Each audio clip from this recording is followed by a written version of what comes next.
काही गुन्हे फक्त शरीरावर होत नाही, ते मनावर कोरले जातात. एक खुनी जो मृतदेह मागे ठेवतो आणि चेहऱ्यावर एक भीषण स्माईल. एक माणूस जो स्वतःच्या आठवणी हरवतोय पण सत्य विसरत नाही. एक केस जी 5 वर्षापूर्वी बंद झाली होती पण आता परत उघडली गेली आहे, रक्त आणि सोडाच्या वासाने.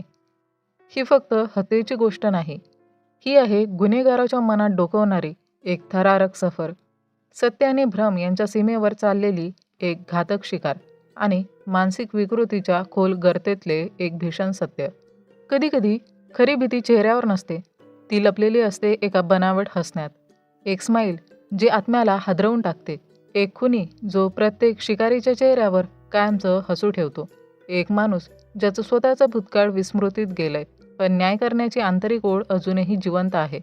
द स्माईल मॅन ही केवळ एका खुनीची गोष्ट नाही, ही आहे मानसिक अंधाराची, भूतकाळाच्या पापांची आणि सत्यासाठी सुरू झालेल्या एका थरारक शोधाची कहाणी. चला तर मग उघड करूया या हसण्यामागचं भय, कारण या हसण्यात लपलेली आहे मृत्यूची सावली. चित्रपटाची सुरुवात होते रात्रीच्या वेळेस एका जंगलात. तिथे आपला नायक चिराग नायडू पाहतो की त्याच्यासमोर एक माणूस मारला जातोय आणि त्याच्या चेहऱ्यावर एक स्माईल कोरली जाते. चिराग त्या माणसाचा पाठलाग करतो, पण तेवढ्यात त्याच्या कारचा अपघात होतो आणि मग तो सायको किलर चिराग जवळ येतो.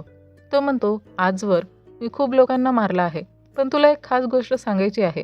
जर तू या केसची चौकशी करणं थांबवलंस तर मीही हे सगळं सोडून देईन, पण जर पुन्हा तपास सुरू केलास तर मी परत येईन. यानंतर कहाणी 5 वर्ष पुढे जाते. पण 5 वर्षापूर्वी त्या सायको किलरने चिराग नायडूच्या डोक्यावर जबरदस्त घाव केला होता. त्यामुळे आता चिरागला अल्झायमर झाला आहे. तो हळूहळू सगळ्या आठवणी विसरत चाललाय. डॉक्टर त्याला सल्ला देते की सगळं लक्षात ठेवण्याचा प्रयत्न करू नकोस, त्याऐवजी सगळं एका पुस्तकात लिहून टाक आणि तुला जे काही करायचं असेल ते तू कर. मग चिराग जुन्या फाईल्स काढून कम्प्युटरवर टायपिंग सुरू करतो. तो एक बुक लिहायला लागतो, जी खरं तर त्या सायको किलरविषयी आहे, ज्याची केस अजूनही अनसॉल्व्ड आहे. त्याला आठवतं की 5 वर्षापूर्वी जेव्हा तो किलर लोकांना अत्यंत निर्दयतेने मारून त्यांच्या चेहऱ्यावर स्माईल काढत होता, तेव्हा आपण काहीच करू शकलो नव्हतं. आणि आपल्याला इथे आणखी एक गोष्ट सांगितली जाते की 5 वर्षापूर्वी व्यंकटेश नावाच्या एका पोलीस अधिकाऱ्याने त्या सायको किलरला ठार केलं होतं. पण चिरागला चांगलंच माहिती होतं की तो किलर अजून मेलाच नव्हता. यानंतर चिराग एक पुस्तक प्रकाशित करतो आणि हे पुस्तक त्या सायको किलरविषयीच असतं. पण या पुस्तकाचा शेवट थोडा विचित्र असतो, कारण कथेच्या शेवटी तो सायको किलर पकडला जात नाही आणि शेवटचं पान पूर्णपणे रिकामं असतं. ॲक्च्युली गोष्ट अशी आहे की चिरागला त्याच्या सगळ्या आठवणी विसरण्यापूर्वी ही केस सॉल्व्ह करायची असते, म्हणून तो पुस्तक प्रकाशित करतो आणि त्या सायको किलरला एक प्रकारे इशारा देतो की तो परत आलाय.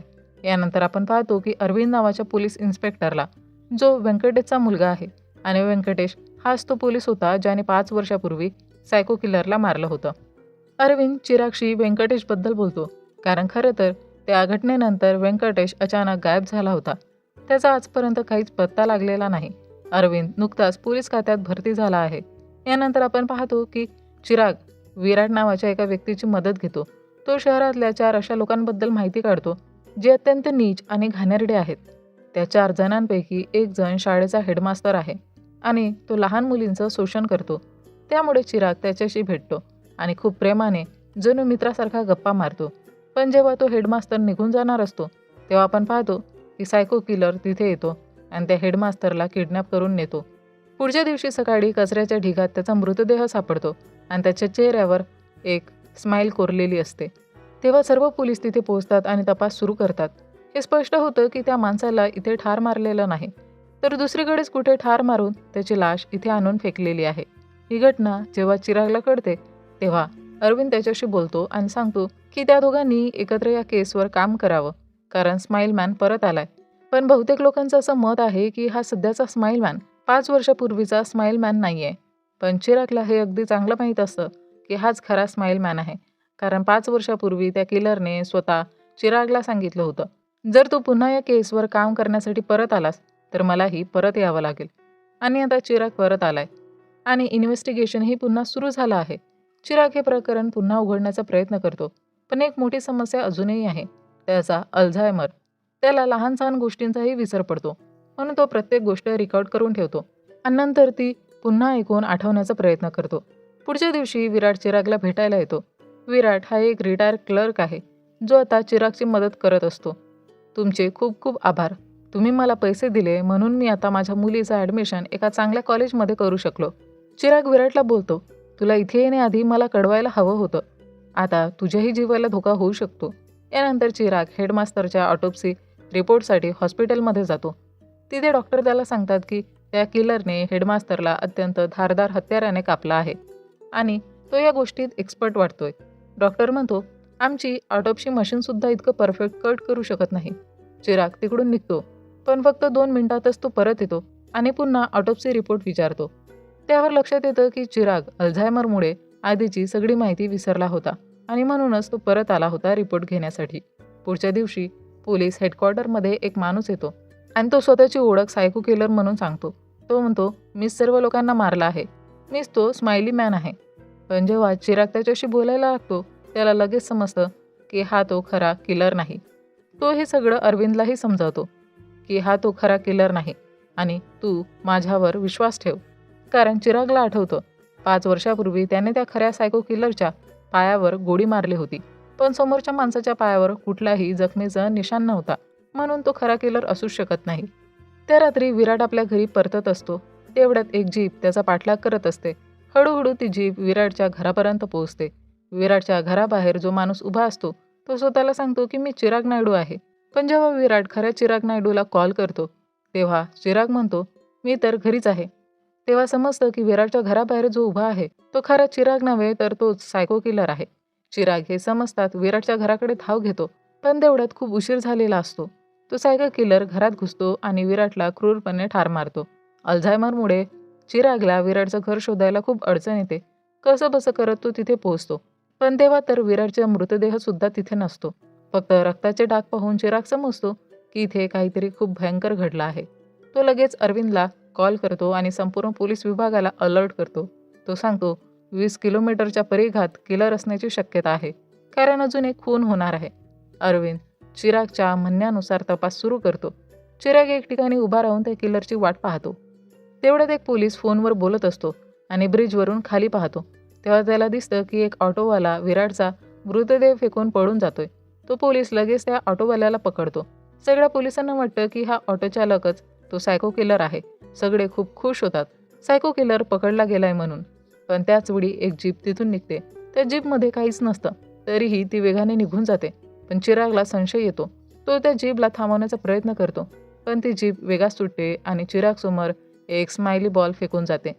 एक धोक्याचा इशारा, जो सांगतोय की खरा किलर अजूनही मोकळाच आहे. दुसऱ्या दिवशी अरविंदला वाटतं की त्यांनी अखेर त्या सायकोपॅथ किलरला पकडला आहे. पण चिराग त्याला सांगतो, हा खरा सायको किलर नाही. खऱ्या किलरने फक्त याचा वापर केलाय. पण अरविंद त्याचं काही ऐकत नाही. त्यामुळे चिराग त्या भागाचे सगळे CCTV फुटेज तपासतो, जेणेकरून हे समजेल तो ऑटोवाला खरोखर किलर आहे की नाही. फुटेजमधून समजतं, जेव्हा तो ऑटोवाला सिग्नलवर थांबलेला असतो, तेव्हा सायको किलर आपली जीप घेऊन तिथे पोहोचतो आणि तिथे तो धूर निर्माण करतो आणि विराटला त्या ऑटोत बसवतो. या गोष्टीवरून निश्चित होतं की ऑटोवाला किलर नसून त्याचा फक्त वापर केला गेला आहे. हे सगळं चिराग अरविंदला सांगतो आणि आता अरविंदलाही खात्री पटते की चिराग सर बरोबरच बोलत आहे. यानंतर अरविंद विराटच्या घरी पोहोचतो, जिथे विराटची मुलगी उपस्थित असते. तिथे सर्व तपास करताना त्यांना एक फाईल सापडते आणि जेव्हा विराटचा मोबाईल तपासला जातो, तेव्हा लक्षात येतं की विराटने चिराग सरांना वारंवार कॉल केले होते. विराट आणि चिरागचं नेहमीच बोलणं व्हायचं. हे समजल्यावर अरविंद थेट चिराग सरकडे जातो. तो विचारतो, तुम्हाला कसं कळलं की विराटचा जीव धोक्यात आहे आणि तुमचं त्याच्याशी इतकं बोलणं का व्हायचं? इतक्या साऱ्या फाईल्स या केसशी संबंधित का आहेत? अरविंदचा संशय वाढतो आणि तो म्हणतो, तुम्ही काहीतरी लपवत आहात आणि ते तुम्ही आम्हाला सांगायला हवं. तेव्हा चिराग अरविंदला 5 वर्षापूर्वीची खरी गोष्ट सांगतो. तो म्हणतो, 5 वर्षापूर्वी तुझे वडील व्यंकटेश हे खूप पॉवरफुल पोलीस ऑफिसर होते. त्यांच्या हातून कोणतीही केस अनसॉल्व्ड राहिली नव्हती, फक्त या स्माइली किलरशिवाय. हा किलर पकडला जात नव्हता आणि व्यंकटेश सरांचं रिटायरमेंट फक्त 1 महिन्यावर आलं होतं. त्यामुळे त्यांनी ठरवलं की या केसबद्दल काहीतरी करायलाच हवं, कारण जर ही केस अनसॉल्व्ड राहिली तर त्यांच्या यशस्वी कारकिर्दीवर एक वाईट डाग बसेल. त्यामुळे ते दिवसरात्र काम करत होते आणि एक दिवस TV न्यूजवर बातमी आली की व्यंकटेश सरांनी सायको किलरला ठार मारला आहे. सगळे लोक खूप खुश झाले. व्यंकटेश आता रिअल हिरो ठरला होता. पण काही दिवसांनी चिरागकडे एक महिला आली. ती आपल्यासोबत 15 लाख रुपये घेऊन आली होती. ती म्हणाली, हे पैसे व्यंकटेश सरांनी आम्हाला दिले होते आणि त्यांनी माझ्या नवऱ्याला रमेशला सांगितलं होतं की त्याने सगळा दोष स्वतःवर घ्यावा, की तोच सायको किलर आहे. त्याने ते मान्य केलं, पण शेवटी त्यांनी माझ्या नवऱ्यालाच मारून टाकलं. हे ऐकून चिराग पूर्णपणे हादरतो. तो लगेचच व्यंकटेश सरांना विचारायला जातो, पण व्यंकटेश म्हणतात, मी असं काहीही करणार नाही जेणेकरून माझ्या वर्दीवर डाग लागेल. व्यंकटेश म्हणतो, मला शांतपणे प्रतिष्ठेने रिटायर व्हायचं आहे. आणि आता राहिली सायको किल्लरची गोष्ट, तर त्याला तर मी रिटायरमेंट नंतरही पकडण्यासाठी पूर्ण प्रयत्न करेन. पण जेव्हा व्यंकटेशचा रिटायरमेंटचा दिवस येतो त्याच दिवशी त्यांना एक कॉल येतो आणि चिराग पाहतो की व्यंकटेश काहीसा अस्वस्थ दिसत आहे. त्यामुळे चिराग त्यांच्याशी बोलायला जातो. व्यंकटेश सांगतात, मला सायको किलरचा कॉल आला आहे. तो मला एकट्यात भेटायला बोलवतोय. चिराग म्हणतो, मी तुम्हाला एकट्यानं जाऊ देणार नाही, मी सुद्धा तुमच्यासोबत येतो. सायको किल्लरने व्यंकटेशला जंगलात बोलावलं होतं, पण जेव्हा ते तिथे पोहोचतात तेव्हा खरी सत्यता उघड होते. हा सगळा एक सापळा होता, व्यंकटेशनेच रचलेला. कारण व्यंकटेशला हे माहिती होतं, जर चिराग जिवंत राहिला तर तो सर्व गोष्टी उघड करून टाकेल. म्हणूनच व्यंकटेश चिरागला मारायला निघालेले असतात. पण तेवढ्यात चिरागच व्यंकटेशला गोळ्या घालून मारतो आणि तेव्हा आपण पाहतो की व्यंकटेशच्या चेहऱ्यावर स्माईल काढली असते. यावरून लक्षात येतं की खरा सायको किलर तिथंच उपस्थित होता. तेव्हा चिराग त्या माणसाचा पाठलाग करतो, पण तो त्याला पकडू शकत नाही. आणि आपल्याला चित्रपटाच्या सुरुवातीला हेच दाखवलं होतं. सायको किलरने चिरागला इशारा दिला होता, या केसवर काम करायचं नाही, नाहीतर मी परत येईल. आता कथा परत वर्तमानात येते, जिथे चिराग अरविंदला सगळं सत्य सांगतो. 5 वर्षापूर्वी मीच तुझ्या वडिलांना व्यंकटेशला ठार केलं होतं, कारण ते पूर्णपणे भ्रष्ट बनले होते. त्यांनी एका निष्पाप माणसाचा बळी घेतला होता. पण जेव्हा चिराग पुन्हा जंगलात त्यांची डेड बॉडीसाठी गेला तेव्हा तिथं काहीच सापडलं नाही, कारण सायको किलर ती डेड बॉडी घेऊन तिकडून निघून गेला होता. हे ऐकून अरविंद ठरवतो की त्याला आता चिरागच्या भूतकाळाचा तपास करायचा आहे. चिराग कोणत्या लोकांमध्ये राहायचा, कोणते लोक त्याचे जवळचे होते, कारण आता सायको किलर फक्त त्याच लोकांना मारतो आहे जे चिरागच्या लाईफशी कनेक्टेड आहे. तेव्हा तो निर्णय घेतो, चिराग सरला तात्पुरतं हाऊस अरेस्ट करावं, म्हणजे त्यांना घराबाहेर कुठेही जाऊ दिलं जाणार नाही, कोणाशीही भेटू दिलं जाणार नाही, जेणेकरून पोलीस चिराग भोवतीच्या लोकांचा तपास नीट करू शकतील. चिरागला हे पक्कं माहिती असतं, जर तो घरातच राहिला तर सायको किलर काहीही करणार नाही, म्हणून त्याला घराबाहेर पडणं आवश्यक वाटतं. त्यामुळे तो हॉस्पिटलमध्ये जातो आणि जेव्हा मीडिया तिथे येते तेव्हा तो एक सार्वजनिकपणे मोठं विधान करतो. 5 वर्षापूर्वीचा सायको किलर आता मरण पावला आहे आणि आताचा जो सायको किलर आहे तो फक्त एक कॉपी कॅट आहे, मूळ किलर नाही. म्हणजे चिराग सायको किलरला उघडपणे उकसवत असतो. तो जाणून बुजून असं बोलत असतो, जेणेकरून खरा किलर स्वतःहून समोर येईल. चिराग सायको किलरला एक प्रकारे खुलं आव्हान देतो, मी परत आलोय आणि यावेळी मी तुला नक्की पकडणारच. यानंतर अरविंद एका व्यक्तीला भेटायला जातो, ज्याचं नाव प्रभू आहे, कारण त्याला चिरागच्या भूतकाळात चित्रा नावाच्या एका नर्सबद्दल माहिती मिळते. चित्रा ही चिरागची प्रेयसी होती आणि दोघं लवकरच लग्न करणार होते. ती त्याच हॉस्पिटलमध्ये नर्स म्हणून काम करायची. म्हणून अरविंद आता तपासासाठी त्या हॉस्पिटलमध्ये येतो. त्याला प्रभू भेटतो. तो मार्चुरीमध्ये काम करतो. जेव्हा अरविंद प्रभूकडून चित्राबद्दल विचारतो तेव्हा प्रभू म्हणतो, हो, मला चित्रा माहिती आहे, ती माझ्या बहिणीसारखी होती. तरीसुद्धा प्रभू फार काही सांगत नाही. त्याच्या बोलण्यातून असं जाणवतं की तो काहीतरी लपवत आहे आणि शेवटी सत्य समोर येतो. प्रभूच तो सायको किलर आहे. तो नुकतंच एका महिलेला ठार मारतो आणि तिच्या चेहऱ्यावर स्माइली काढतो. चिरागलाही समजतं की पुढचा शिकार कोण असू शकतं. तो लक्षात घेतो की रमेश, ज्याला 5 वर्षापूर्वी सायको किलर समजून मारण्यात आलं होतं, त्याची पत्नी आता धोक्यात आहे. आणि तसंच घडतं. सायको किलर तिचाही निर्घुण खून करतो. चिराग वेळेत पोहोचतो, पण तिला वाचू शकत नाही. पुढच्या दिवशी अरविंदच्या घरातच त्या महिलेचा मृतदेह लटकवलेला आढळतो आणि तिच्या शरीरावर लिहिलेलं असतं, मी मेलो नव्हतो. काय खरंच मला 5 वर्षापूर्वी गोडी लागली होती? हे सगळं वाचून स्पष्ट होतो की सायको किलर परतला आहे आणि तो चिरागला खेळात खेचत आहे. प्रभू चिरागच्या घरात शिरतो आणि हे स्पष्ट होतं की हाच तो सायको किलर आहे. दोघांमध्ये तणावपूर्ण संवाद होतो. चिराग प्रभूला विचारतो, तू फक्त मला ओळखणाऱ्या लोकांनाच का मारतो आहेस? तेवढ्यात त्यांच्यामध्ये जोरदार फाईट सुरू होते. चिराग जवळजवळ प्रभूला ठार मारणारच असतो, पण त्या क्षणी प्रभू बोलतो, तू हे तरी समजून घे की आपल्यामध्ये नातं काय आहे. आणि मग कथा जाते फ्लॅशबॅकमध्ये. प्रभू सांगतो, माझं आयुष्य खूप एकटं होतं. जे लोक माझ्या जवळचे होते त्यांना मी कायम हसताना बघू इच्छित होतो, म्हणून मी त्यांना मारून त्यांच्या चेहऱ्यावर स्माइली काढत होतो, जेणेकरून ते नेहमीसाठी हसत राहतील.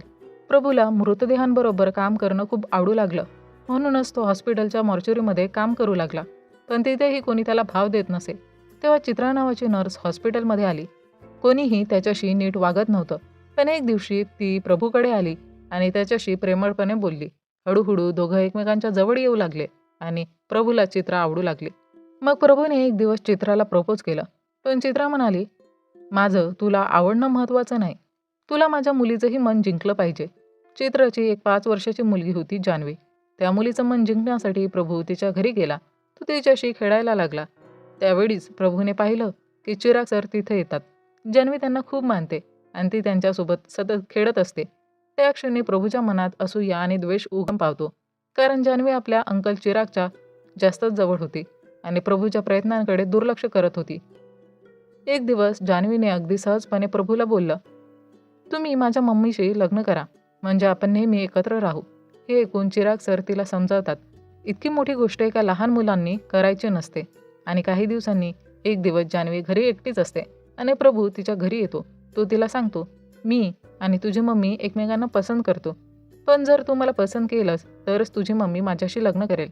ही सगळी चर्चा जान्हवीला खूप विचित्र वाटते आणि ती घाबरते. ती लगेच घराबाहेर पडून जाते. प्रभूही तिच्या मागे जातो. याच वेळी चिराग सर त्या रस्त्यावरून जात असतात. जान्हवी त्यांना हाक मारण्याचा प्रयत्न करते. ते थांबतातही, पण तोपर्यंत प्रभू जान्हवीचं तोंड दाबतो आणि ती गुदमरून मरते.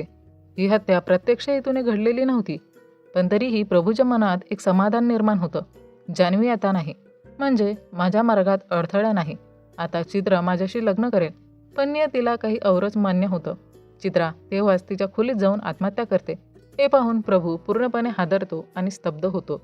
आणि हेच कारण होतं की प्रभू आजवर चिराग सरांवर तिरस्कार करत आला होता. त्यामुळे तो चिरागच्या जवळच्या लोकांना एक एक करून मारत गेला. आता कथा वर्तमानात परतते, जिथे प्रभू आणि चिराग सरांमध्ये जबरदस्त झटापट सुरू असते. तेवढ्यात अरविंद तिथे पोहोचतो. हे पाहताच प्रभू पळून जातो.